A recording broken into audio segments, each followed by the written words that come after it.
trying to have a conversation with you. I'm trying to have a conversation with you. Are you listening?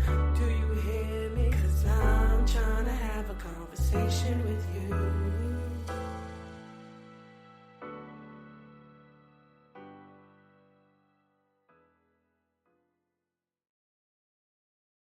Welcome back to I'm Trying to Have a Conversation with You, a podcast with two sisters who never seem to be done talking. I'm Kasha, and that's Monique. And today, we thought about it. Last time we were talking about love, and we were like, oh, we could talk about this forever, all day. And then I figured, let's keep talking. There's a couple things I want to talk about. Are you ready, Monique? We are ready. You feeling kind of ready? I'm feeling very ready. So- I apologize. I'm very ready. I'm a little raspy. These little kids done gave me something, and so I sound like, normally me and Kasha lose our voices at the same time, so we still sound alike, but now I just sound like a dude, and so it's making me a little slow, but I'm ready. Yeah, I mean, you could use that to your advantage because on this episode, you could be like, and I'm sexy. Oh, hi guys. You're a little too raspy. Oh, gosh. What's going on? I told you I sounded like a dude. Give me a It's all right. break. It's all right. But for once, we'd be probably easy to differentiate. Like, mom doesn't understand who is who. Today, she would know. Today she'll know. Yeah. So I want to talk about a little bit more personal. I know the story, but I just want you to share. How did you meet your husband? Funny story. So, we worked together. I mean, that's, I think, is very common. We were both law enforcement officers. I was a member of our negotiations team, and my husband was the team leader. And he was very, I will tell you the nickname he had around the agency, and it'll explain. They used to call him the robot. And I am very much not the robot. And me and him were very opposite. And when I came to the team, so I got to back it up. When I came to the team, I interviewed. I did not get picked the first round because it's a specialty team, and I did not get picked the first round. I didn't even get to know really how I did, score wise, but he did reach out and say, "Hey, you did well." I was like, okay. Didn't know how to take that one way or the other, because when I tell you, he was very just robotic, like, check, did that, check, did that, check, did that. So, fast forward, a year later, get a phone call from him. Hey, this is the lieutenant of the negotiations team. I was contacting you because we have another opening. I have spoken with our colonel. We do not have to do another tryout. So I wanted to extend the opportunity to you to become a member of the negotiations team. Great. I'd love to do it. Okay, well, if that's the case, I need you to go do your polygraph test, and I need you to go do some other test I had to do in 2 days. Well, sir, my primary assignment has me in Orlando because I'm doing this event to represent the sheriff's office, et cetera, et cetera. I will be contacting your supervisors and letting them know what needs to happen. Oh, that's right. Okay, sir. Very well. So 2 days later, I was doing my polygraph exam and that other test that we needed to get done. So I did it. I made the team. When you make the team, you become for lack of better terms, you are the truck bitch. You go get the truck anytime there's a call out. You keep the truck clean. You keep it organized, all those things. So that was my role now. But I always I'd be like, hey, sir, I did this or I did that. Good, Monique. Okay, very well. Good talk. I remember one time he had given me an assignment to do something, and I called him and I was like, hey, LT, this is Monique Greco. How are you? I am a person that always asks, number one, I always ask how you are, and I always wait to hear an answer, because I years ago heard somebody say that People are so self-absorbed in this world that we'll go, "Hey, how you doing? So listen, I called about," and they never really care about how you're doing. It's just it became one of the things. So I am very intentional about that. So I said to him, I said, "Hello, LT, this is Monique. How are you?" And I paused and he goes, "What do you need, Monique?" I was like, "Okay, good talk." So told him what we needed, hung up the phone, whatever. So fast forward, this is some years later. He is now, I've been on the team for a number of years, and actually he was getting ready to leave the team. I didn't know why, but I knew that he was leaving the team. Subsequently, I found out later he had gotten divorced, so he needed to leave the team so he could be more of a dad and be, on the days he had his daughter, he wanted to be more present for that kind of thing. So I called him for something. And I had gotten used to him not answering me when I'd ask how he was doing. So I didn't ask today. I said, "Hey, this is Mo. I have this going on, this, da, da, da, da, da." And I used to call him with a checklist to go through everything with him. And I said, we got this, we got this. Can I ask you a question about this? We go through it. And I was like, okay, thank you. And I go to hang up. He's like, oh, wait, how's everything going? And I'm like, who are you? Fine. Why? So we have that conversation. We go on. One day we get to talking about him hiking.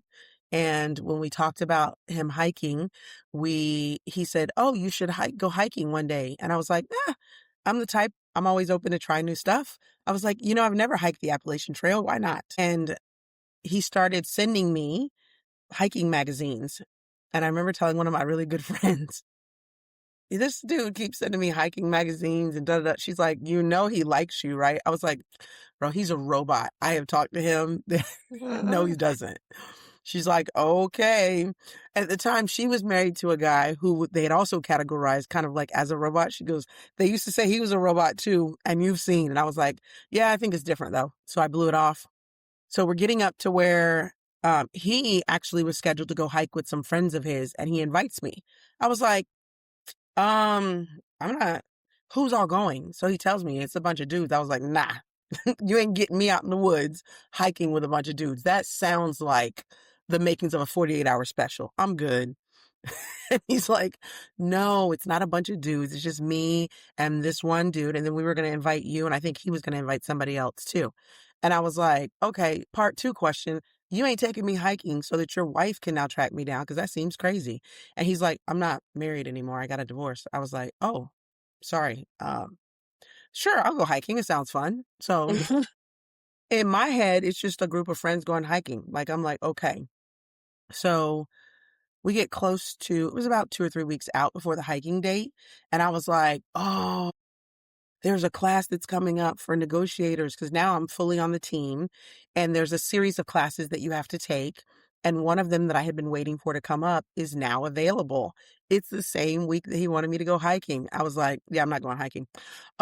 So I send him a message. Hey, I'm not going to be able to go hiking. I'm getting in this class. So sorry, send. Didn't even think of it. I'm about my business now. I go to my class. He goes hiking. He calls me when he gets back and he's like, oh, I got to tell you about it. It was so fun. This is what we saw. It was beautiful. La, la, la, la. I'm like, oh, that's so nice. And he's like, I believe since I invited you and you stood me up, that I at least get to take you out to dinner or something so I can show you the pictures from the hike. And I was like, so That's right. we go to dinner at this restaurant that's no longer open and the food was so good. It was called Antonio's. And it was an Italian restaurant. It was so delicious. And we had such a great time. We looked at the pictures. It was just nice. And it wasn't supposed to be a date. It was just him showing me pictures because I stood him up. Don't roll your eyes at me, Kasha. That's rude. Okay. What a schooling you had. Okay. I still was on the tip that he didn't like me. I still was on the tip like he was a robot. I will say my same friend was like, that dude's trying to holler at you, right? He don't want to show you no camping pictures, dummy. And I was like, I think that you are assuming that everyone's like your husband. Your husband he is a robot, but not when he's with you. This Right. person is a robot, like whatever. So needless to say, after dinner, we're walking out to the car and he walks me to the side of the car. He opens the door for me, closes the door. He walks me to my door, says I had such a great time, and he leaves. And I call my sister and my mom, and I was like, "Oh my goodness, this wasn't supposed to date feel like a date. Wasn't supposed to be a date, but it felt like a date. I don't Yeah. really know what to think about this." I'm like, "Well, I guess the ball's in his court. If he calls me back, then we'll see." So this was this was a Sunday night because Sunday nights was for the dudes that I wasn't serious about. We talked about that. So this was a Sunday night and I had to go to work. So did he. So I'm thinking if he's interested, I should hear from him by like Tuesday. I did not. He did not call me again until Thursday. But Thursday he called me and he told me I had a really nice time. I wanted to know if I could take you out again. And I was like, that was not supposed to be a date, but somehow I feel like it turned into one. And now I feel like you're inviting me on a second date. So that's where it began. We went out on a second date. That Friday, we went out to a restaurant here that is, we live in Florida, so there's lots of waters. This is one of those type of restaurants where people pull up on their boats and hop off, and there's live bands and there's music, and it's one of those kind of restaurants. So we went there, had a good time. He's not a dancer, but he got out of his comfort zone and danced with me because I am. And it was really cool. And then the third date solidified it for me because I was actually meeting my sister and my mom and and we were going to a movie, and while we were driving there he's talking to me, and I had discussed with him that me and a couple of my friends were supposed to go down to Miami to watch the Tampa Bay Rays play Miami, and I said they all backed out. He's like, do you want to leave tomorrow and go? And I was like, I don't have tickets. He's like, I'll get the tickets if you want to get us someplace to stay for them. I'm like, okay. And I'm super cheap. So I went on to hotels.com. We can get, if you want to give us an endorsement, hotels.com, you can. I went on hotels.com, found a hotel. It looked beautiful. It had good ratings. I booked the room because it was cheap. I was like, bink, bink, bink, we're ready. The next day, we drive down there. And when we get the room, the people, sidebar, we're standing at the counter and they're giving us a rundown of all the amenities to the room. We have the weight room. We have a laundry facility. We have this. You can go there. And I remember thinking, now it's even funnier because I know him. And he's like, we are here for one night. What are we doing? He's a person that normally is like super not like that, very anxious about upsetting people. But there are times where and that was one of them. So we get the room, we walk in. I walked immediately because they had a big picture window that looked out over this beautiful tropical, like beautifully landscaped area. And so I went to the window and was looking out like a little kid. I'm like, this is so pretty. He is behind me and he goes, Monique? I said, yes. Did you know there's only one bed in here? And I was like, what? Oh, uh, no. That's why it was so cheap. It only had one bed in it. Okay, mental note. So he says, I'll sleep in the chair. It's no big deal. And I'm like, no, we're adults. We can sleep in the same bed and it'll be fine. And I Yeah. thought, here we go all night long. Hey, girl. Hey, girl. That's what I thought was going to happen. We went to dinner. We went to the baseball game on Friday night or Saturday night. And then there was a Sunday day game. So we went to the Sunday day game as well. But needless to say, I wore my most capable and nice looking pajama set so that I did not look like I was from the streets. And I climbed into bed and he slept on a piece of the bed that was about this big all night long. So he didn't touch me, so that he didn't make me uncomfortable. And when I got back from that trip, I told my mom, I was like, Mom, guess what? And she was like, mm-hmm. Because my mom says at that point, she knew that was the one. Wow. Driving back, he did ask me if we would exclusively date, and I said yes. So I came home and hey, you off the roster. Hey, you off the roster. I had to clear it out. One other thing I would say that was a pivotal start to our relationship. Once had been dating for about 2 weeks, we went out one night. It was crazy. We were out like we were teenagers. It was like 3 o'clock in the morning and we're walking down Bayshore Boulevard. I don't know. This is what you do when you start falling in love with people. It's crazy. Yeah, so true. So we're walking down Bayshore and I said, listen, I got to tell you something. And he said, okay. I said, I have been married before, but I don't want to be anybody's girlfriend for the rest of my life. And I want children. And if you're not wanting that, because he was in a different place in life. He had a daughter, he had a son. They were both much older. And I didn't know if he was up for starting over. We have a bit of an age gap. He is 15 years older than me. And I didn't want him to feel like, gosh, I didn't want to throw that on him 6 months, 8 months, 9 months, a year later. And I didn't want to invest my Yeah. heart if he was not in for doing those things that I knew were on my heart. And he said, I need to think about it. And I said, okay. And I didn't give him an ultimatum and be like, you got 2 weeks to think about it, or you better know that I'm gone. I just knew in my head there was a time limit. Mhm. And it was about 2 or 3 weeks later that he told me that he was open to that, is what he said. He says, I'm open to that. So at that point, we were into it fully. So, yeah, I laughed, I cried. I had all the feelings. You took us through a whole adventure. And I A did whole know adventure. actually a lot of that, but it's funny because there's some parts I didn't know, No. like being the truck bitch. I thought that was funny. Yep. I was. Another comment I want to make is that I have always heard like robotic men are like so romantic and so like everybody I know who has had like a robotic man or being like, girl, like, does that man have feelings? Like they are very mush to their woman. So I feel like, yeah. He feels everything. Like Yeah.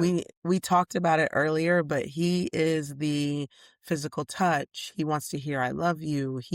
Right. And he loves like romantic movies. He loves Hallmark movies. He does not like to watch a movie that does not have a happy ending ever. Oh, that's true. I did know that. I did know that. He is a That is happy, so true. so he feels to the core. Right. That is so funny. But yeah, I definitely have always heard that like the men who are categories robotic, and they'll be like, girl, he loves me down. He Yes. loves me. Yes. But yeah, so I wanted to talk about meeting stories, and now I'm gonna tell my meeting story. I was gonna say we get to hear yours, right? Yes, absolutely. So I met Terrence through my best friend. My best friend had decided to go back to school for a little bit. Like she had took maybe like a year, 6 months, a year off or something, went back to school. And her husband also went back to school. Uh, we same best friends since forever. So we were like high school peas in a pod. I was like basically another member of their family. I was always around. She and her husband were taking this class together and a couple classes together actually. And there was this guy, she said they had to speak on something about their life, the people around them, what's important to them. And she had gotten along with Terrence in class and, joking around, her and her husband as well. And Terrence had said that the most important people in his life was his mom and his sister. That touched my best friend's heart. I, at the time, was dropping this dude that wasn't finna go follow me at all. We was The tired of him. yeah, tired. You know I I had was dropped not that a dude. fan. Nobody was.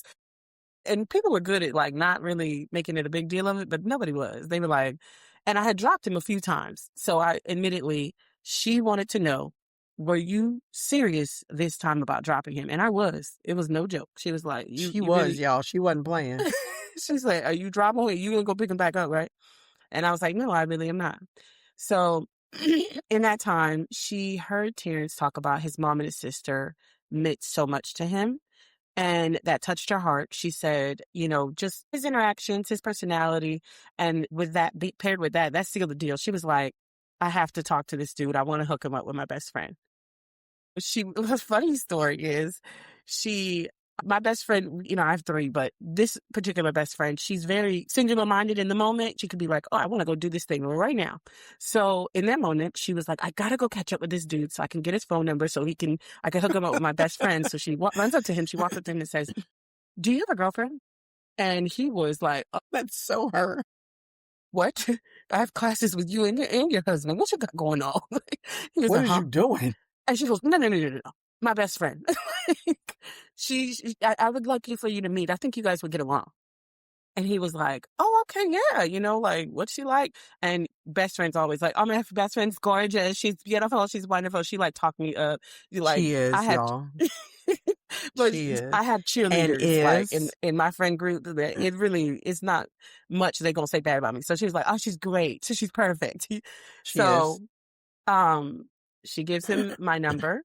She'd already told me before because, like I said, she wanted to know if I was sure if I dropped that other previous dud. She was like, "You done? Okay, I'm finna post this dude in class." So then she lets it, I said, "Yeah, have him call me, sure." So he calls me. We have a little, short, like 30-minute conversation, getting to know each other. Hey, yeah, you know her, okay, yeah, she told me about you. What do you like? What do you don't like? So we had a short conversation, and then we said, we were going to circle back and talk to each other another time. At the time, I was trying to get, what I call my football team at the time. I was trying to, who's starting today? You know what I'm saying? I needed to know quarterback, you know what I'm saying? Who the running back? I don't know who for, you know what I'm saying? And I was switching them around. So at the time, I was like, I'll add him to the roster. What's up? So we talked, and it was like we were planning for like maybe a week or two to get together. But in that time, we would have these long conversations. Like I said, we first started out having these 30-minute conversations. It kind of grew to have maybe an hour and a half, 2 hours. Finally, we said, we're going to meet. We met in a place that I felt like now looking back, we both felt like it was safe to leave if we needed to leave quickly, right? Again, Where where was it? Starbucks. Ah, So coffee date. right. Yeah, so it was like a safe place. It was Starbucks. So we met in that place, and we said, "Oh, I'm going to we'll have a small, short, little meeting. We're not going to make it too big with each other." We even said that. We're like, "Oh, we're not going to make it too big. Let's For have a this little part. meeting." And now, mind you, my best friend has talked me up, but a man's mind, he's probably like, "Of course she gonna say her friend look good and she perfect." You know what I'm saying? Like, he wasn't receiving that completely. He was like, "She just talking to her best friend. I don't know what she got going on." I was in the same world. She's like, "Yeah, he's good looking." But at the same time, my best friend has stars in her eyes over her husband. So everybody else, every other man was ugly anyway. She was like, "I mean, I guess he good looking. He could be. Seems nice though." Like, you know what I'm saying? So like, it wasn't like she was talking bad, but she literally, like, truthfully, and Monique, like, she has stars in her eyes for her husband.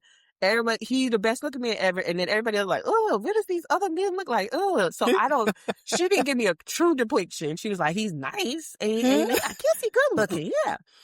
So we go and we meet at the Starbucks, and I come up and I'm like, "Oh, I'm driving this," and he's like, "I'm driving that." And we meet in the parking lot, and I'm like, "Okay," you know what I'm saying? He my type, okay, you know what I'm saying? You know, he was chocolate dreads. I was like, and it's funny because, like, he had that just a different look than how he spoke and how he talks. Like, Right. as I explain him more, you'll understand what I mean. But yeah, he didn't have that, like, typical look, but he definitely like, he was my type. He was, like, up my alley. He's into fashion even now, and so I could see that little bit of element of, like, his style coming through. He got me, but at the time, and people who are from Tampa know, the polo boots it was an era. It was an era. If you from Tampa, you already know, but it was an era. So he had the polo boots on. I was like, "He's fly. Okay, we can do this." Go into Starbucks. The plan was, we're just gonna have a little quick meetup. Have our meetup. I got off work at 6 at the time.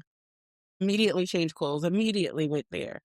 Uh, Probably met 7 o'clock. Closed the lobby down. The people didn't even want to be mean to us. They said, "Hi, at a certain point, we don't want people in this building. Can you leave? Like nicely though? You know what I'm saying? Can you go?" I was like, "Okay." Walked out to the parking lot. Like I'm telling you, this is like midnight at this point. Walked out to the parking lot, wasted another 2 hours My chit and gosh. chatting. Chit and chat. I When I didn't went realize home, I that was that. mean, nobody was on the streets. It was just me when I went home. And I was like, I like him. Ooh, I left out a part. So we get to the Yes. Starbucks meeting for about 15, 20 minutes. He gets a call on his phone and he says, "No, no, everything's all right." Hangs up. I'm like, I don't know what that means. You know what I'm saying? Everything all right, I guess. Is that I his find best out friend? later his best friend called me in case I was a dog, honey. Is she rough?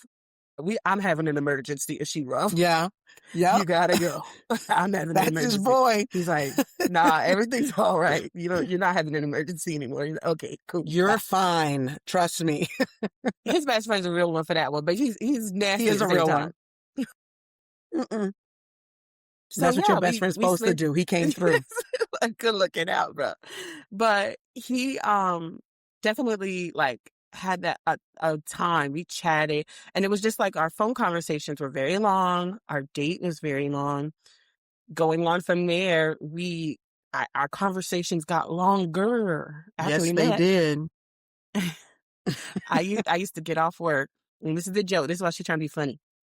I used to get off work and go straight at the time I was living with my parents. And I would go straight to my room. He would call or I would call him.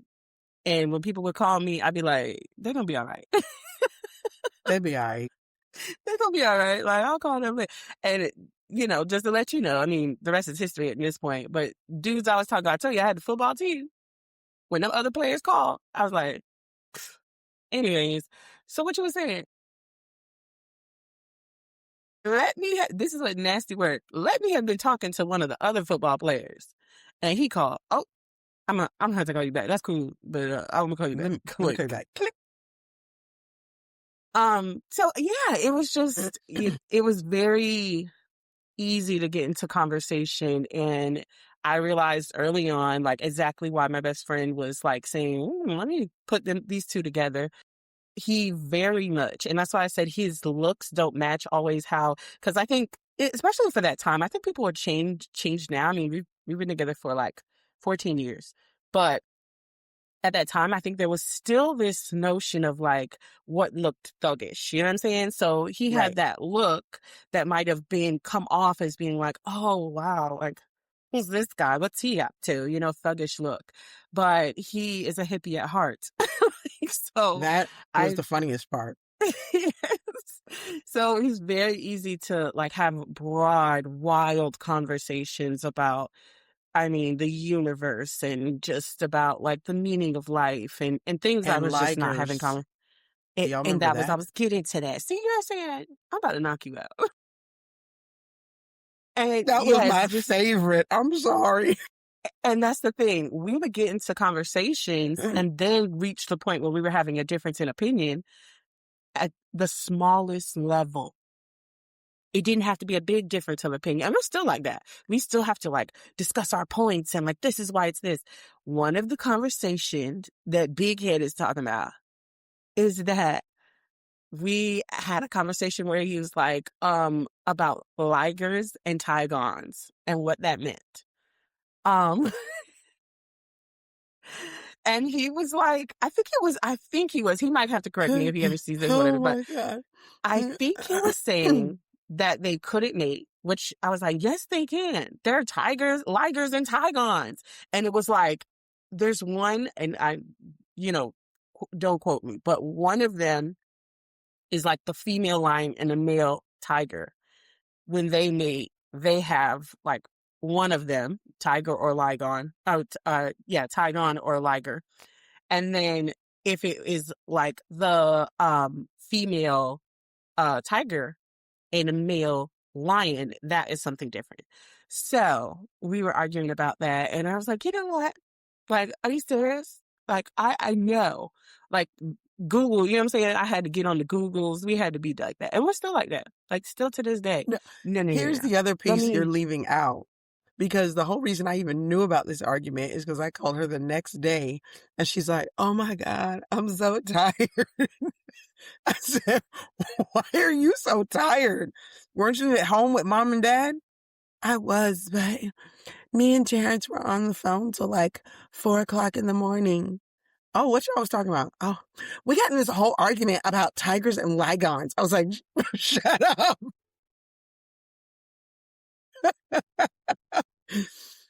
So that was why I found it particularly hilarious. and I think that was one of those things that, you know what I'm saying, like a part of us like building that foundation of like who we were. Right. So yeah. Um I will say, yeah, that was, and honestly, I kind of was similar to you. Like you didn't even understand you were dating Frank. I don't know what was going on. You just have a confusion. But That wasn't a date. I think this second date let me know that like, he moves in he moved position. He became captain of the team. You know what I'm Captain saying? of the Like I team. was like captain and quarterback at the same time. You know what I'm saying? I don't make the rules. But I do make the rules. But Yes, you do. yeah, so I realized the second date, it really solidified that for me. What's funny is that like I had a friend I had discovered this restaurant with, and this particular friend, purely friends, um, was angry at me because he was like, "I'm the one that you discovered that restaurant with, and you put your dudes onto it." I'm like, "You're a special dude, though. You just don't know." So we went to this restaurant for our second date because our first date was, like I said, we was trying to figure out how we could escape it. But the second date, we went to this restaurant and it was like, actually it was a bar and restaurant, but they had really interesting like tapas and stuff like that. So we went there and after the date, girl, oh, I need to stop. The second date outfit beat the first date outfit. I was like, oh, he still got it in the closet. I don't even think he can fit it anymore. I said, oh my gosh. This man Oh. already chocolate. He wearing a chocolate button up, and the button up, like it looked similar to something that would be almost militaristic. Oh, girl, I still to this day I look at that. It's becoming in the car. I'd be like, that's the one that got me right there. That's the That's one the that one. got you, And baby. he had the polo boots on. Okay, Tampa, polo boots on. I said, this boy getting a good night kiss. You hear me? He was gonna get a good night kiss at the end of this night. I know that. And he did, and did, And and did. did. But yeah, that's how unique story. I mean, I look, love I y'all have story. flashbacks. I love y'all story so much. So, so much. So moving on from there, let's talk about dating. Yeah. So we'll talk about, our own personal stories. I want to get back to that actually. Like I want to route that back to that. What do you think is the rules of dating now? And that is different than when you were dating, like I will say specifically first dating in the world and dating your husband, which is a difference. There's people when you first meet that batch of people, and then you meet your husband. The difference in dating him, and then moving on to like what's the rules now? um, well, we kind of touched on it earlier. Like the people think that the old fashioned rules don't apply. And it's because we were talking about before about, you know, we both followed the advice of our brother and he said, date everybody. And we did. But that doesn't mean you sleep with everybody. It means date. It means go out. It means get to know. It means talk to. It means see people who have different opinions. Date somebody who you wouldn't normally date that maybe isn't your quote unquote type. Date people who are your type. Date people that are kind of your type. So, that's where I think, like, we kind of talked about that, but the rules of dating to me have not changed really. The i- Most relationships that are successful, you have someone who is the pursuer, and then you have the person that's being pursued to an extent. It doesn't mean that ever like stops. Like for me, like I told you, you can say that I was being dumb. I didn't realize my husband was pursuing me at the point when he started. until it was too late. He had grabbed me. So I think that there is a difference, though, in dating people casually versus dating my husband. And I don't think you know until you do get to know that person if that person is moving into that other category. Because you can have people move into that category and then later on down the line disappoint you. You can have Mhm. people, or not say disappoint only, but do things that you know that are out of alignment with what you want to live a lifetime doing. Um, Mhm. but there was a lot of people that I solely dated. I hung out with. They were fun. We went places. We went to concerts. We did this and they were fun, but I knew right away you are never going to move from a Sunday or a fun date type person. You are just for fun. And even if we did go out on a Friday or a Saturday, you were still just for fun because Mhm. I knew that I didn't, like I said, what your idea of life didn't align with what my idea of life was. When I saw somebody that I felt like could particularly align, I would also lay out to them, hey, this is what I think life in 5 years would look like. I'm not saying it's got to stay that exact plan, but the big parts are going to stay the same. Like I told you, I wanted Frank to know I wanted to get married. I wanted to have children. Those parts were not going to change no matter who it was. When you started to see, oh, okay, I've been hanging out with this person a little longer and their life does not, the way they lead their life isn't something that I'd want to align. I wanted somebody who, like you said, like your best friend said with Terrence, somebody who loved their mom and their family was a big deal because I love my mom and my family and I wanted to make sure that they respected that for me. And you would date people and after maybe going out on a few dates, you would realize, ooh, they don't care about their family just based on how they talk about them. It wasn't that I Mhm. had met them, just based on how they talked about them. So the rules of engagement, I don't think have changed. I think that people try to change them. I think people try to manipulate them for a lot of reasons. I think they try to change them and manipulate them because um, their own perspective of who they are. If they feel like a lot of times I think people who have been out in the street sometimes will start looking at themselves differently. And so therefore they'll change the rules of engagement because they think that people are going to perceive them differently. Um, and we have all had a life before. We've all done things that maybe we look back and go, oh, I shouldn't have done that, you know, and you shouldn't change your moral compass for that fact. We Mhm. make mistakes. It doesn't change us at the core, especially if we learn from the mistakes that we make. So I think the rules of engagement change for that reason. I think the rules of engagement change too because it makes people feel better about the society we live in sometimes. Like, I don't want to hold some guy to, like, for me, I'm still old fashioned in respect. If like my husband invited me out on a date, not the first one, because that wasn't a date, like I said. It was a retro date, we realized in retrospect, we called that one a date. But when he invited me out, my husband was old fashioned. He paid for things, he opened doors, he did all those things. And for me, those were important things Mhm. because I wanted to have my spouse to do things like that. I wanted him to Mhm. prioritize and look at me and be like, oh, I want to treat her like a princess. I want to open doors for her. Those are little things, but for me, they were big. And I wanted, Mhm. coupled with me, for me, I wanted to look at someone and know that if I did have a child with this person, what kind of father would they be? What are they going to teach my daughter? What are they going to teach Mhm. my son? And those were things that I was not gonna change. And I think nowadays, because we have morphed what the idea of family looks like so much, that we've also morphed the rules of engagement to fit now what we want. And so it's like a Rubik's Cube. It's Mhm. churned and changed, but I don't think you ever seen a Rubik's Cube where people have peeled the colors off and moved them around to make sure the colors are all in the same. It doesn't, you didn't win that Rubik's Cube just because you peeled the colors off and moved them. You actually have to turn and do, like, you didn't do the work. So, Right. um, I think nowadays the rules of engagement are I can do whatever I want whenever I want because that's how we live society in general, with no regrets. And I think that is an absolute, y'all can come for me. I think that living life with no regrets is a falsity that we are selling ourselves because everybody has regrets when they look back at things that they do. Should you wallow in your regrets? Should your regrets define you? Should I look at you and judge you on your regrets? No, I don't think so. But I do think we have to say, ooh, that's something I probably shouldn't have done. or I shouldn't have invested time with that person, or, because how do we learn without being able to do those things? I think that that is what has changed about dating, is that we can do anything we want to, whatever I can think of.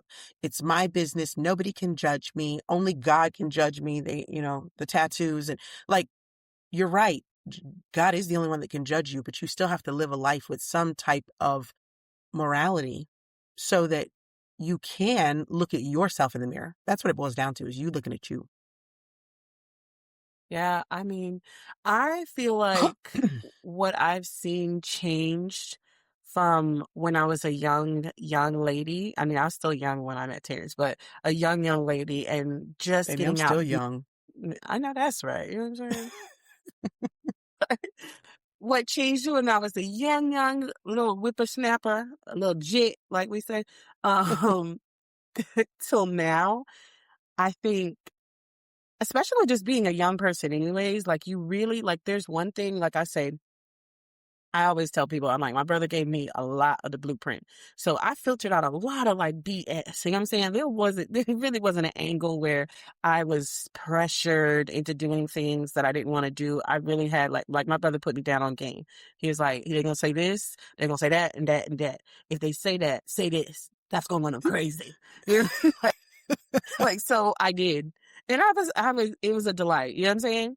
I Delightful. feel like just learning people. There's one thing to being put on game, but learning and actually being faced with people and having that experience was a difference. It's like going to college and then actually getting your job. So There you go. having that experience and seeing like, oh, this is what he's talking about, or, this is what I do need to be careful of. And like I told you, I'm a lover of people. So a lot of times I have a very open heart. Like I could be mean, but I have a very open heart about a lot of things. So I had to learn that open heart can get stomped on. And like Right. people take that as sometimes a point of weakness, and the wrong one doesn't look at that and say, oh, I don't find value in that. Like, I don't care, like that's just something I can use.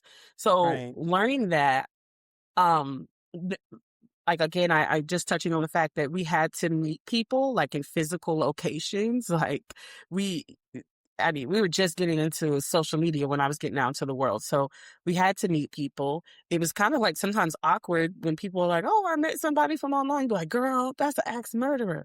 Like, so like, you better be That's how it was careful. back then. Yeah, you better be careful. Um, yeah, I had people who, when they first started doing like any kind of online dating, they'd be like, girl, call me at this time because we don't know, you know? Uh, so that's changed. The Yeah. way people meet has changed. We already talked about like the dating apps and things like that.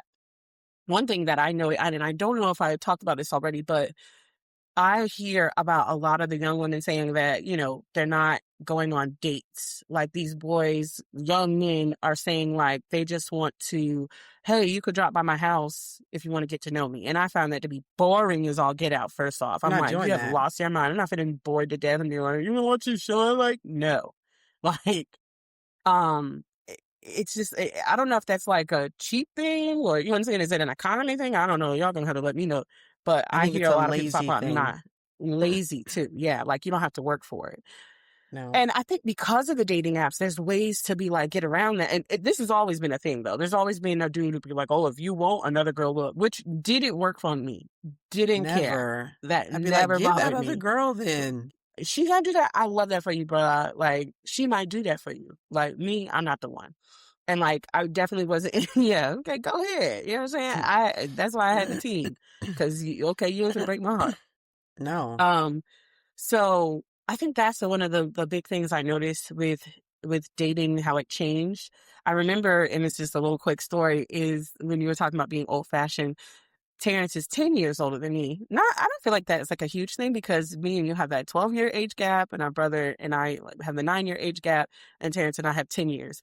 So it's funny because I think that was actually helpful to our relationship because it wasn't like I was uncomfortable around someone who was older than me, or, in a way. Right. So it was kind of like I got a chance to be like, oh, I understand what you're talking about. I remember that song. We weren't really completely far off.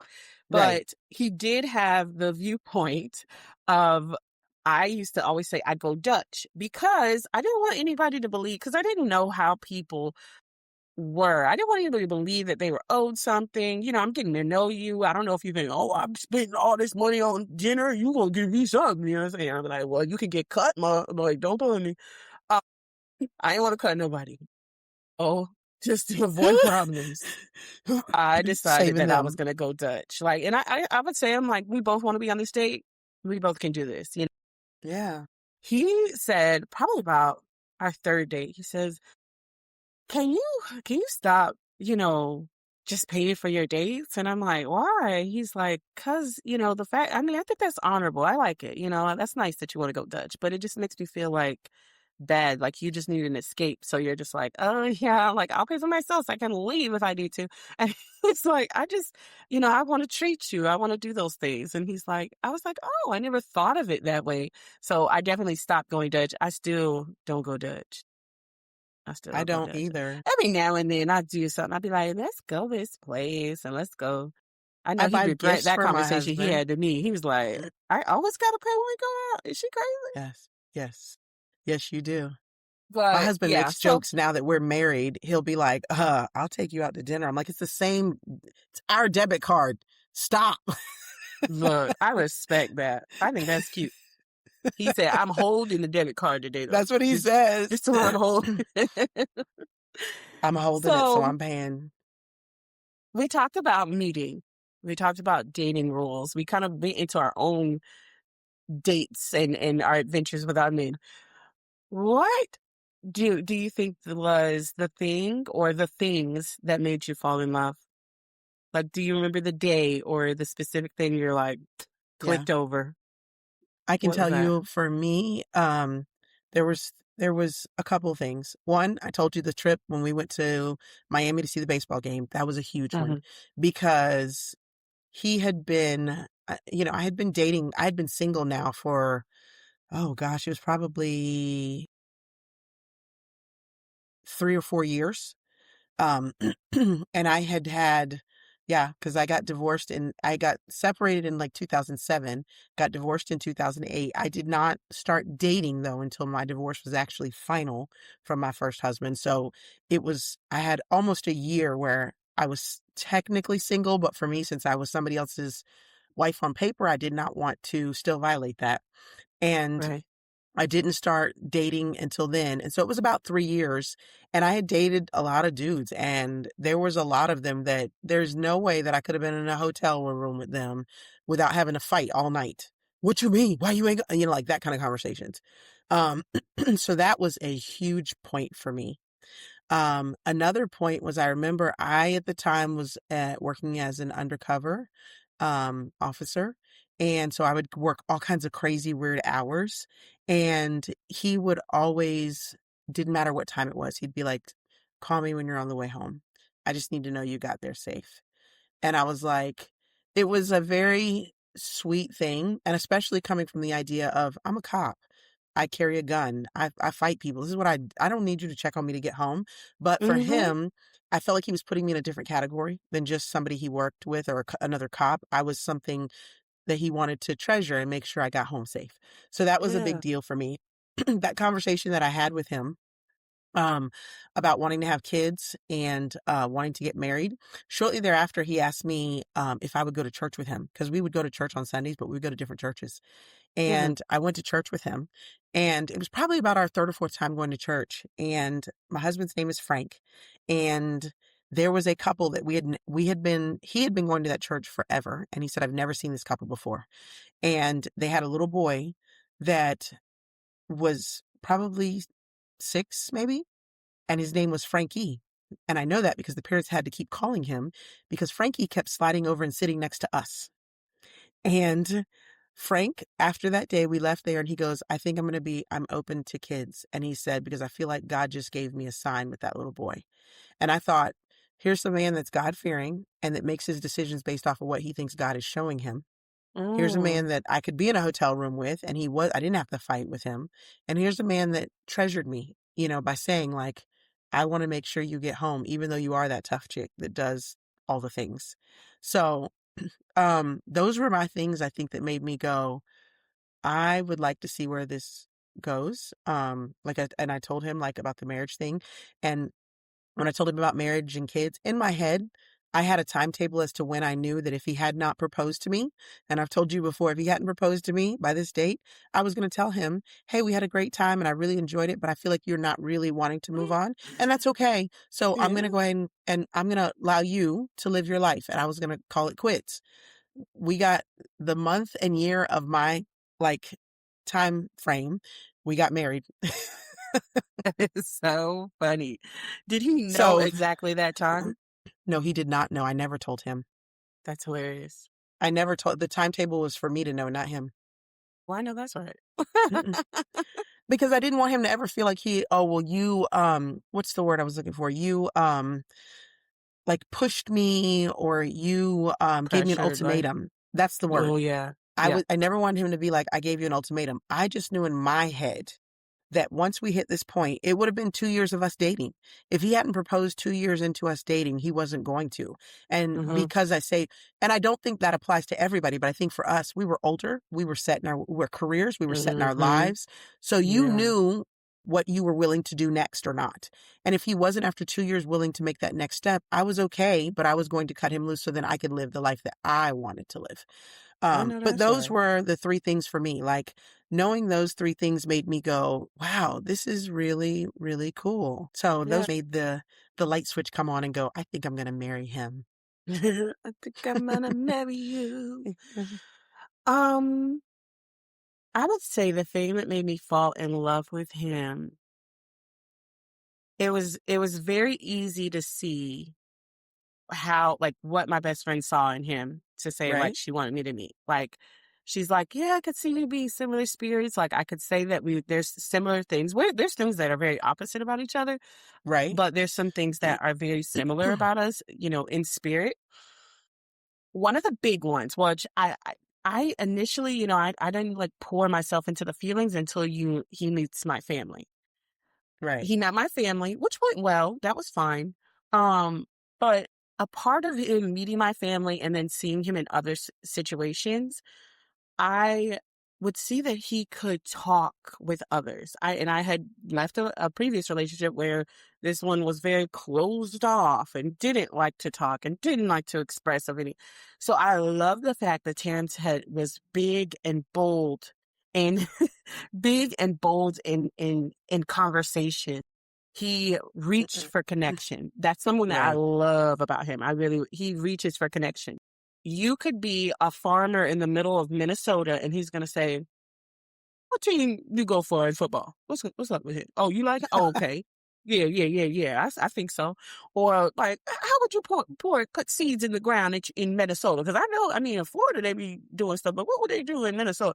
He's going to try to bridge the gap, whatever it Yeah. is. I don't think that there could be an alien from another planet, and he'll be like, "Do your spaceship work like my car? What's up?" You know what I'm Do saying? it. He's going to connect. And I love that about him. I don't think I've ever seen him in a situation where he's like, I'm not going to, that was awkward to speak of. You might No. even feel awkward, but he does try to reach his hand out and make that connection. That's one thing fell for hard. Those conversations about all these broad topics and things I just couldn't, even, my friends, I wasn't having certain conversations with them about. That was one of them. Um, I could tell children liked him, and to me, that is such a big thing too. Children kind of like, what I'm saying, even being out in public would just smile or, see. I'm like, oh, that's a clue to me. Yeah. He was stable, liked the idea of stability. He did not like flying by the seat. That's what I loved about him. He was a hippie. Appeared to be thuggish, but he was like, let's make sure we had this much money for this and save this and had a house doing this. See what I'm saying? He had that stability. He had that broadness. He could talk to people, you know, hippy dippy, all of those things at once. And so I Yeah. felt like that was really unique and not something that I would come across very easily No. again at all.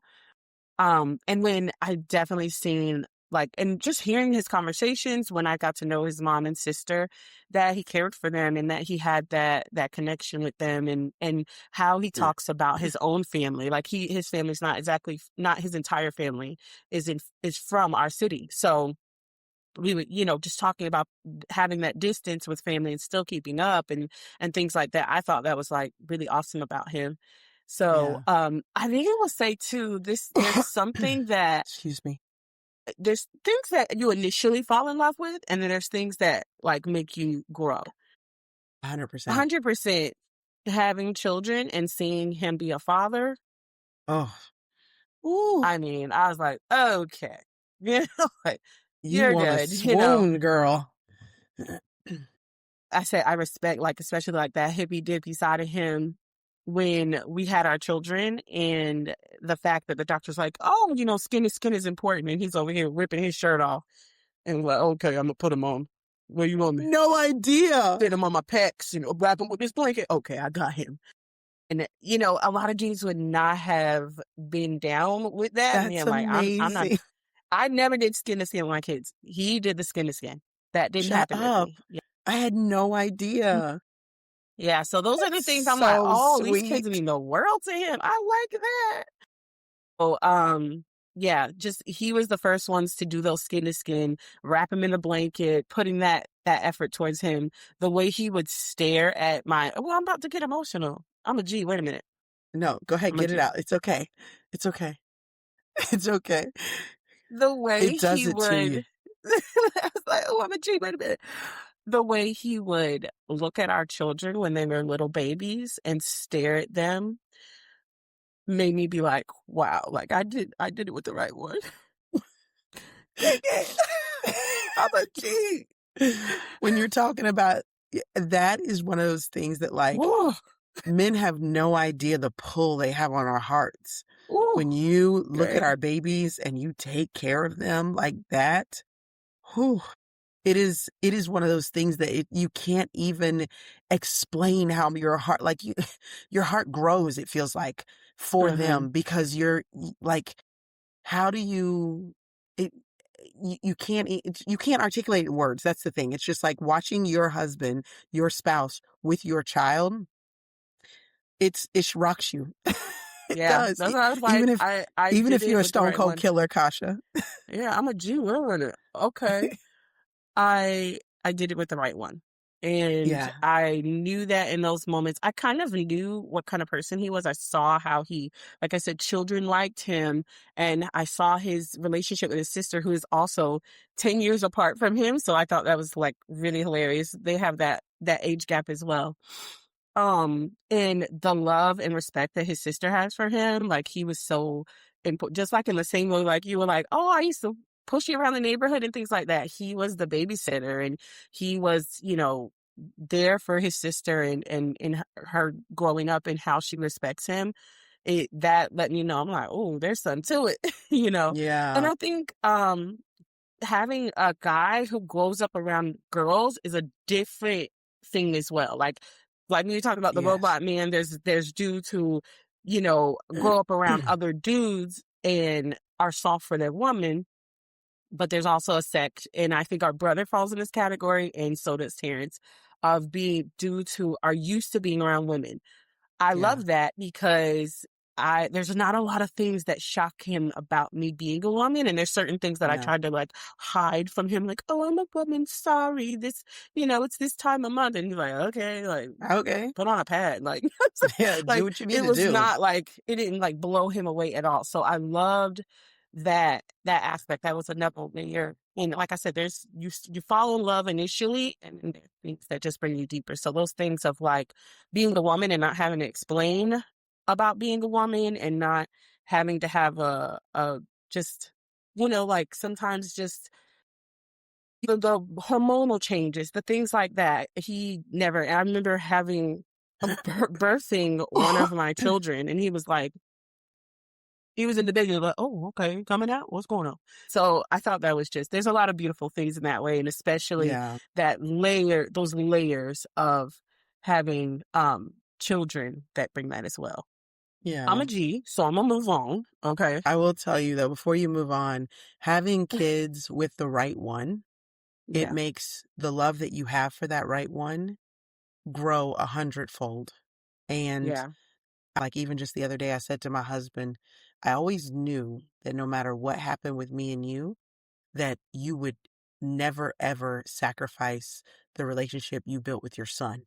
Even if me and you didn't make it, I always knew that he would be an amazing dad um to my son.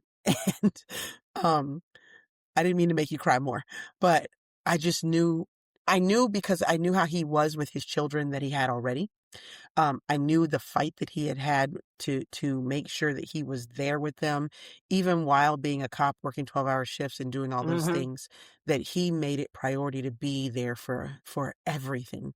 And I Yeah. thought, if I have kids with him, I know he's going to be that way with my child. And him and my son are the best of friends.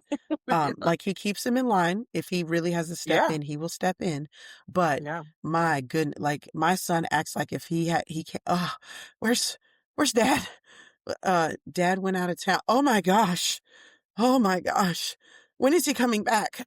And I mean, I know he misses me too, but I just like that man, the way he looks at my son, the things that he will bend over backwards for my child. When my son was little, my husband was assigned to homicide. So he would work for sometimes days in a row, be exhausted when he come home. And the first Yeah. thing he would do is just pick him up and hold him and just Mhm. look at him. And like you said, that's why you almost got me. Cause he used to just sit there and look at him, or just, he'd be laying on the bed next to Frank, and he'd just be looking at him lay there. And I have so many pictures of them like that. Now that he's getting older, I have pictures of them. I always love to take pictures with me walking behind them and seeing them walk together, because it is just, they have a Yeah. connection that is unparalleled, and he's like that with all of his kids. So I knew Yeah. when I got him, like I was like, this man will be a great dad, and I knew that would make my connection to him be even bigger. And I know, like my husband, a lot of times he's exhausted. My son plays baseball, and my husband every single year says, I ain't gonna coach this team. It's too much work. Oh, okay. I know you're not. Season rolls around. Guess who's coaching this year? Mm, Girl, girl, we already yeah. know. I don't even I'm know. gonna I'm like, take would these you stop glasses off. wasting those words? Because you're wasting everybody's energy. We Right. already know you gonna coach. And he's like, it's just like, I look at his face. I got to. I was like, I know. And that makes me just love him Yeah. even more. Yeah.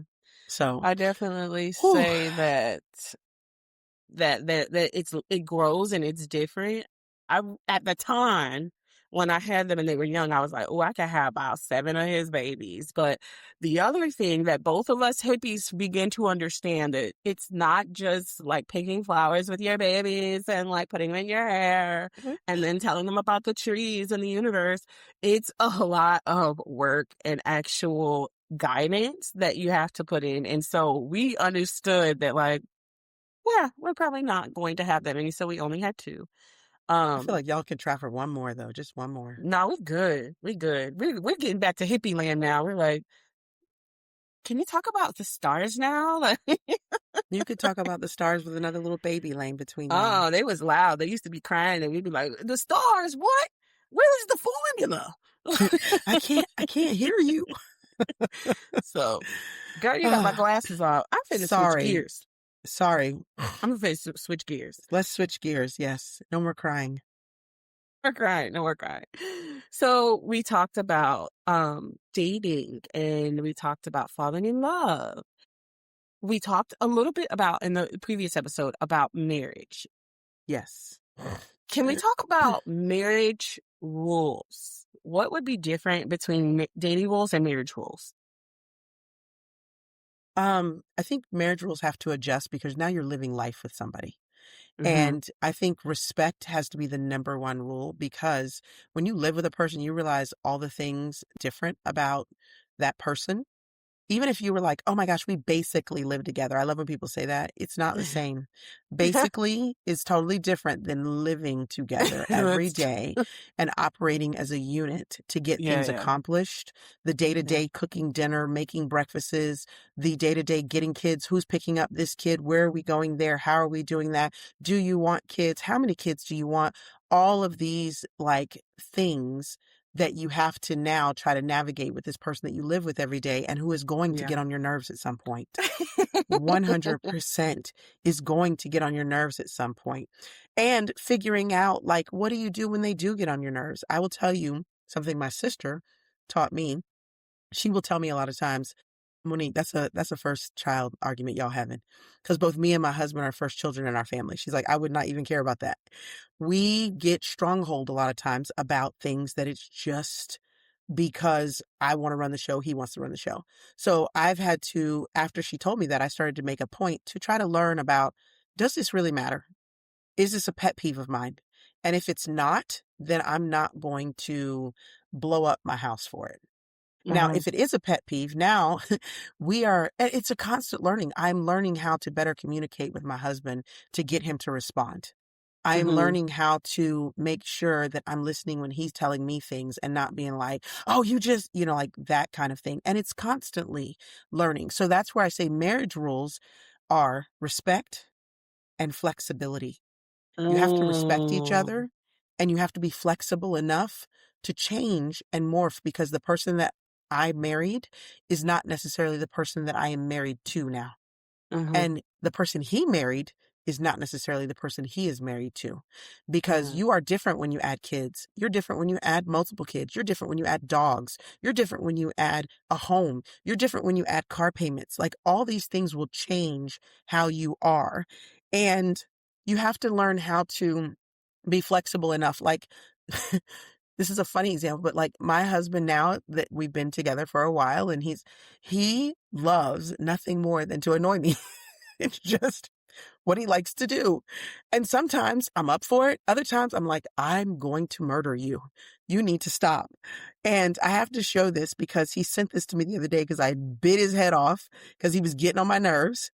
And this is what he sends to me while I'm at work. And I literally just laughed out loud because it was the funniest thing ever. I don't know if you could, let's see if it'll clear. uh, There we go. how it feels when my wife snaps at me because annoying her is my love language. And it has the little duck walking away so sad. And I'm like, so it's just learning to be flexible enough to grow with your Yeah, partner and respectful enough to respect the energy that they're putting in at that time because the energy that you put in changes based on what's going on. And last thing I will say is recognizing that marriage is not or relationships are not 50-50. mm-mm, I've never ever had a day where me and my husband have been 50-50.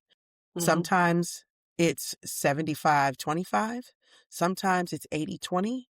Sometimes it's 95-5. Sometimes it's yeah, 99.9 and then point 0.1. And understanding that you are not always the greater of the two. There are times where you are the lesser and you have to be respectful enough to recognize that I'm going to be flexible and respectful enough to know that when the day comes that I'm the 20 and he's the 80, that mhm, I got to be okay with that, you yeah, know? So, respect covers a lot of things. Covers respecting them as an individual, respecting them, their energy. I always say, like, love is not enough to hold a relationship together because you can love mm-mm, somebody. I can tell you, my ex-husband, I still loved him when I divorced him because I didn't think he was a terrible person, but I mhm, knew that our life did not work together because I no longer respected him.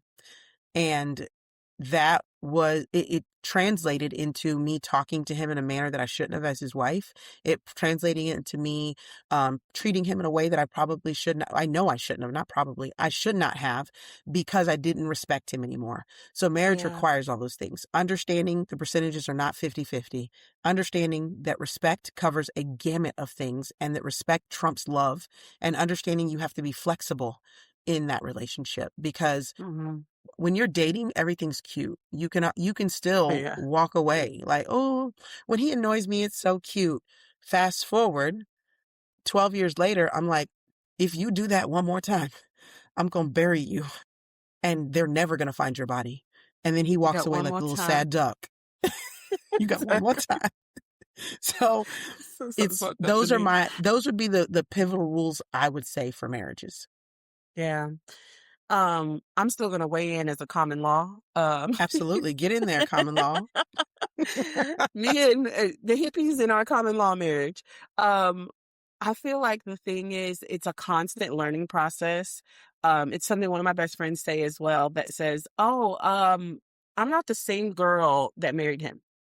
I'm not. You know, there's so many things. There's many things, good and bad, that's happened that has changed me into a new version of myself." So I feel like choosing to the commitment is, and that's something that actually is funny, is that one of the things we talked about early in our relationship, it's something that comes up now, is that, oh, we always said that it was the commitment. I feel like commitment is the biggest thing, and it can look different every day, but knowing and saying, hey, I'm choosing to still stay in this regardless of, how you behave. You're short of being abusive. I don't think, you should wade through abuse, but No. um regardless of how you've behaved, if you did not meet my expectations, but in other ways you can exceed my expectations. You can be way better than I thought you were, and you can give me things I didn't even know I needed in that time. So I Yeah. think those are things. I think the rules, in a sense, one of the things I've always noticed, and I'm not, I always say, I ping myself, I'm not a jealous woman. I don't really, Terrence has female friends. And this, like I said, this is indicative of a guy who's used to being around like girls and having sisters. They sometimes will have female friends, and that doesn't really bother me. Never really been like this thing where he's tried to make me jealous with another woman. There's never Right. been a moment, and like I said, in other situations, I've experienced other things, even just even talking to a dude, but never can I say, and we joke around because I say, I know Terrence got eyes because I got eyeballs too, but he's Right. never disrespected. We were joking because we were saying he has the peripheral vision of, like, I don't know what.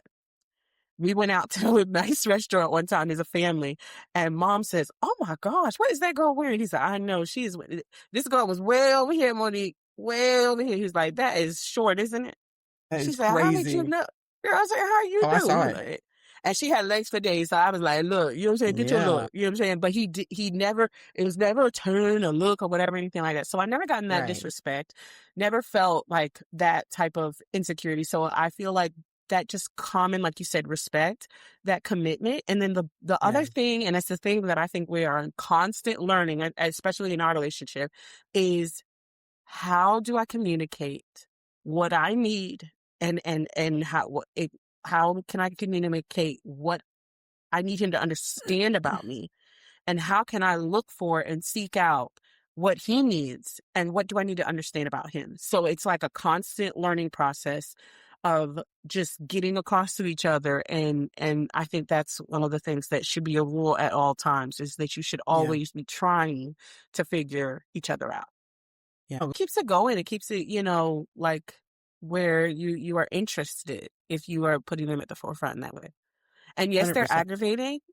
You could be like, I'm so sure he should put a comment on under this video and say, like, I'm sure that he finds me annoying as well, but Yeah. it's the commitment. We're still here, and we're Yeah. still gonna find common ground. I love the fact that, and I didn't mention that before in the first part, is that even though we had these first dates, we actually were friends for an additional year. We did not take each other seriously until a year later, and that's when we got a relationship that was like, oh, okay, what are we doing? We really okay, like that. Yeah. And I agree with you too about the fact that, like, there's one thing, like, at the time when I was first dating him, I was over his house all the time. I'd spend the night, spend the weekends with him.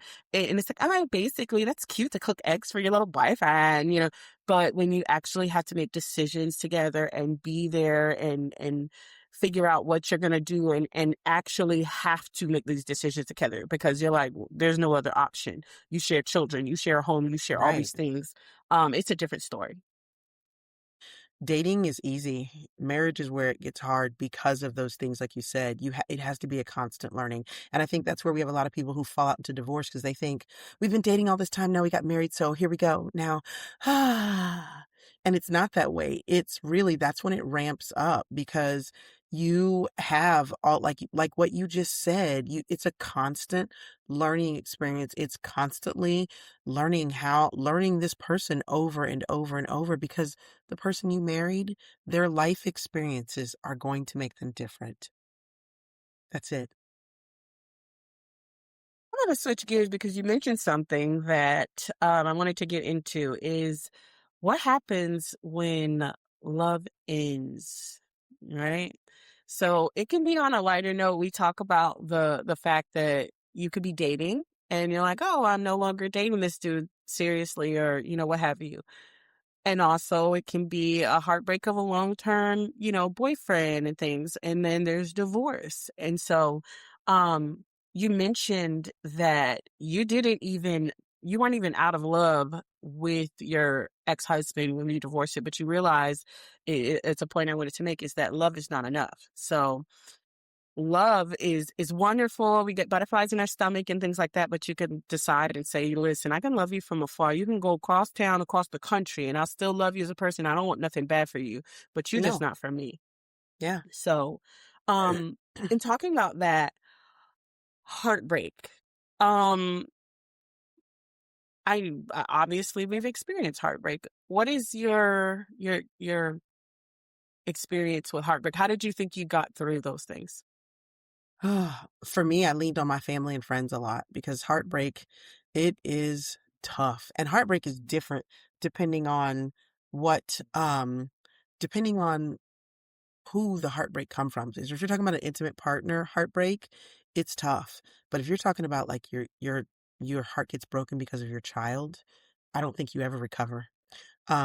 So when we to make the conversation pointed, I think is intimate partner heartbreak is tough. But I think that it is recoverable with the right framework around you because I don't think that heartbreak is something you should go through by yourself because Mm, it makes you feel alone. It makes you feel unloved sometimes. It makes you sad. And I yeah. think if you don't have other people around you to remind you of perspective, you get stuck there and you can get stuck thinking, this is me. This is who I am. I'm never going to find somebody, you'll hear, and then that turns into almost your persona at that point. Because I think heartbreak is crazy because it's something that's felt on an emotional level, it's felt on a spiritual level, it's felt on a Mm, mental level, and in many cases, it can be felt on a physical level.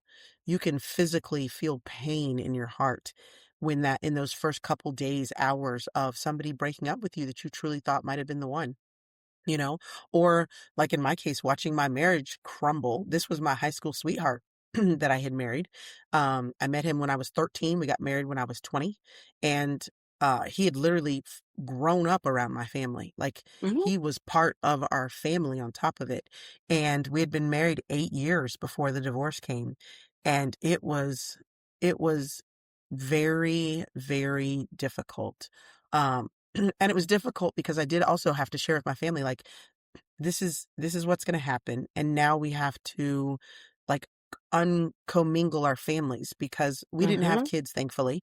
So there was mhm, not a reason for him to kind of stay commingled. So I mhm, said, in order for my heart to heal, I needed him to be out of mhm, my world and my mhm, intimate circle.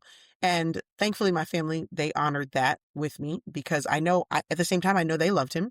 He had been around a long time and I know that you guys loved him as well. But you guys supported me in that instance. And that I think is what got me through it. Heartbreak cannot be experienced alone. I think that's where people really get stuck. I think that is where it can impact mental health. And for me too, that's when I fell in love with physical fitness. Uh, because not that you could run out a heartache, but I'm telling you, when you was tired enough, you could still sleep. So, I know that's right. and heartbreak will keep you from sleeping sometimes. So, but if you ran 8 miles, you'll sleep. You'll get you some rest. Get you some rest. So that is what my thoughts are. Yeah. Um, It's funny because, I had this conversation years ago. I remember being in high school and this dude who kinda strung me along, um, broke the news to me that he was no longer gonna be chatting it up with me by telling me, "Oh, you know this other girl?" Which sometimes she came up and I used to be like, "Oh, you know what that's about." And she went to school with us and she also worked with him, so I knew that was like a recipe for disaster. But Yeah. he broke the news to me by saying, "Hey, I just wanted to let you know I'm taking so and so to homecoming." And I had been the one on the phone with him every night, talking to him way late into waiting for him to get off from work and chatting it up and things. And I remember getting off the phone and the immediate response was like high embarrassment. I had to because I had talked about this person so much and I was like, yeah, so and so said that, so and that. And I remember turning to mom and said, yeah, and we were out in front of our extended family's house. And I said, hey, he said he's taking her to homecoming. And my mom, which she feels for us in deep ways that are just like, our mom, like, she feels her she said she was just heartbroken at that time, and I was just embarrassed that I had to tell her that I was no longer probably gonna be talking to this dude, and so mom was like, "I'm so sorry," and she was just so hurt in that moment. But, kinda withdrew. I kinda sometimes would talk about him and stuff like that, but I withdrew those conversations and kinda let that go, didn't talk to my friends about anything, whatever, and I remember I was a kid, so I was Yeah. 17, and so I remember being just mean to him is the way that I got through it, and he's, "I don't Right. want you to be mad at me," those kinda things. Right. So, that was like and later on, mom says, when you're in high school, she said, "You get your feelings hurt. You ain't get a heartbreak. You got your feelings hurt." So I got my feelings hurt. The s I would say my ex, that I said that my best friend wanted to know I was done I was gonna drop him and not pick him Yeah. back up.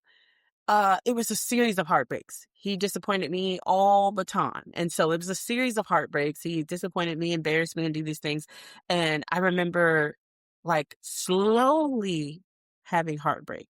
So when I literally cut him off, there was no heartbreak.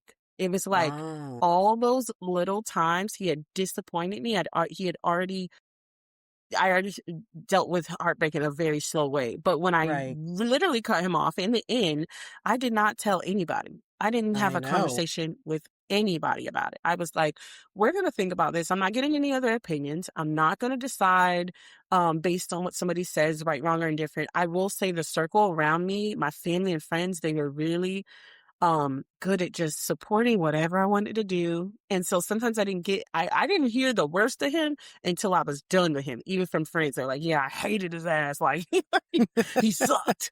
He But people sucked. never told me that, they never would say those things. And so when I literally cut him off, it was like it was done for me. I was fine. I was living my best life. And I remember us having a conversation after we broke up and him saying, I've never felt this kind of pain. Like this hurts so bad.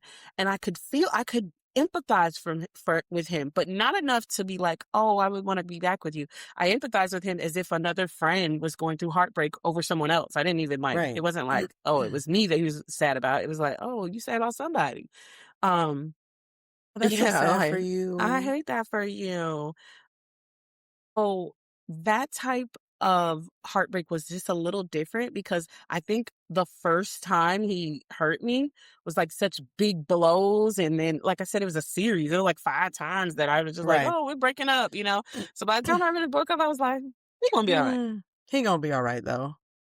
He He gonna gonna be be all all right right. though. So with that being said, I want to wrap this up with this. How hard are you supposed to fight for love?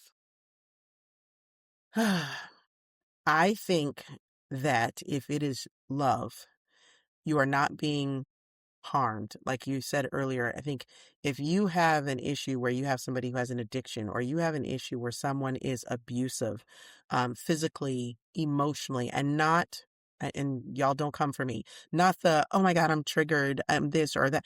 I mean, really, you're being emotionally abused, you're being physically abused, you're being, um, financially abused. That is something that happens in domestic violence, where those kind of things, if those things are happen, your children are being abused, you don't fight for that. You do not fight for that, not even for 1 second. But if you have a relationship and things get hard, money gets tight, children become hard to rear, all those things that happen in relationships. You don't throw out the baby with the bathwater. You don't go looking for the next best thing. You don't decide, it's better to start. We need a fresh start, because that fresh start is going to lead you back to the same exact place every time, because relationships are circular a lot of times, in the respect that if you talk to older people who've been in relationships, almost every stumbling block that you have encountered, they have also encountered. And they will tell you, it was tough, but we just fought through it. We just got up every day and we just kept going. I Mhm. think that you fight as hard as you can so that if it comes to a point where you walk away, you can say, I tried everything. If you walk away and you can't say, I've done everything that I could possibly do, then you're leaving too soon. You are leaving too soon, because relationships are not, nor are they supposed to be easy. And I Mm-mm. always compare, my husband is not my son. That is true. But there's nothing my son could probably get to do to make me walk away from him. I might get Mhm. disappointed. Even if he landed in jail and did something crazy, I'm going to be very disappointed. I'm not going to make him Mhm. not my son. I'm not going to not Mhm. love him. My husband, obviously the limits the threshold's a little bit different because he's my Mhm. husband, Mhm. but the average, like, he said something that hurt my feelings, we're going to fight through it. I'm going to tell him he hurt my feelings. I'm going to figure out a way to communicate that to him, and we're going to get through it. He annoys me because that's his love language. We're going to get through it. We're going to figure it out.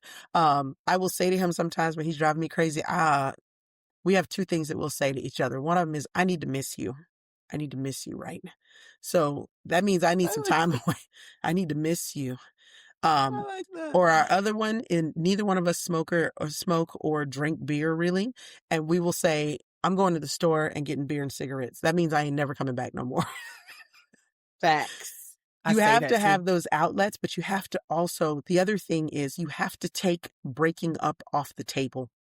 Yeah. People argue nowadays, and I will leave you. I promise you, I will leave you right now. That is Mm. off the table. Like, Yeah. divorce for me and my husband, it's off the table. I'm not going to Yeah. divorce him because financially, it's not, I did have a divorce, but there were issues that revolved around finances and stability and things like that. We have stability. We have financially, we work together. Finances will not always be great. You have to work together though. We work together. Um, we parent differently, and I respect his parenting and he respects mine.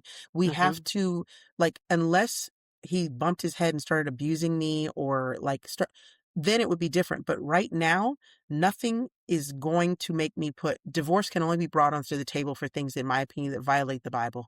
And if he Yeah. violates it by hitting me or abusing our son or abusing our animals or just being a bad human, divorce is on the table. But if I have a good human that I don't always get along with, divorce is off the table. That's how you fight for it. You fight for it until you can't fight anymore. If it's the Yeah. right love. Yeah. I think that I agree with that. Like, the threshold to me, the buck stops right there. Like, I'm not Yeah. fighting hard for abuse of any type. Especially, like, I'm not trying to say, like, oh, he could knock me side the head, but if you start abusing my child, I'm gonna be like, this is not gonna work. The other thing is, and I've always said this is my threshold. I will not love him through addiction. From afar, yes. Not in my home, not together. I'm not gonna fight with that. It's too damaging for everybody involved. So Agree. will not fight through addiction with him and will not fight through abuse. But short of that, there's going to be some things that you just think, oh man, I didn't think that we would have this challenge in our relationship. And so you do keep fighting. There is one thing that mom says about people going to their mutual corners. I think sometimes you got to go to your mutual corners, and you don't know. Like I think there's a lot of like sayings about relationships. Like one of my best friends was talking about, oh, I hate when people say don't go to bed angry. And she's like, sometimes I had to sleep on that, and wake up to say, oh, okay. I think that the same. Like there's sometimes it's like we might have some days in our mutual corners and figure that out and then come together. Uh otherwise. I think having a household and children together, you're going to have to speak to each other. It's different than Right. just, some guy, you're like, I'm not going to talk to him. I'm not answering his texts. It's like, Right. let me answer his texts. He got the babies with him. We're happy. So, yeah, definitely. I think that you still keep fighting. You've done everything. And oh, that's the other one I wanted to mention. If you've done everything and you've tried to bring your relationship to a place of growth as much as you can, not performative, but truthfully tried to bring your relationship to a place of growth, and that person is not improving in any capacity, I can understand that as well. Like if you say, hey, I'm putting in all this effort. I understand that sometimes it is 80-20, but it has been 80-20 for 20 years. Like it's Right. hardcore. If Yeah. you're not entering a place of growth by whatever means it is, then I can understand that. That's when it's time to give up. But Right. for now, we out here, we fighting for our love. We still love the men's. We do. And They still apparently I'm cute. not a G. No, I you're just found not that a out G. today. You are Weird. not also not a stone cold killer. I'm a stone cold killer. No, After this, you you know what I'm saying? you can't cry like you just did and call yourself a stone cold killer. You know this face? Okay, you can. Okay. But Oh, this has been an awesome it conversation. has. I I'm love so glad it. I tried to have this conversation with you. I am too. But Thanks. yeah, so with that being said, I'm Kasha and that is Monique. And this conversation is over.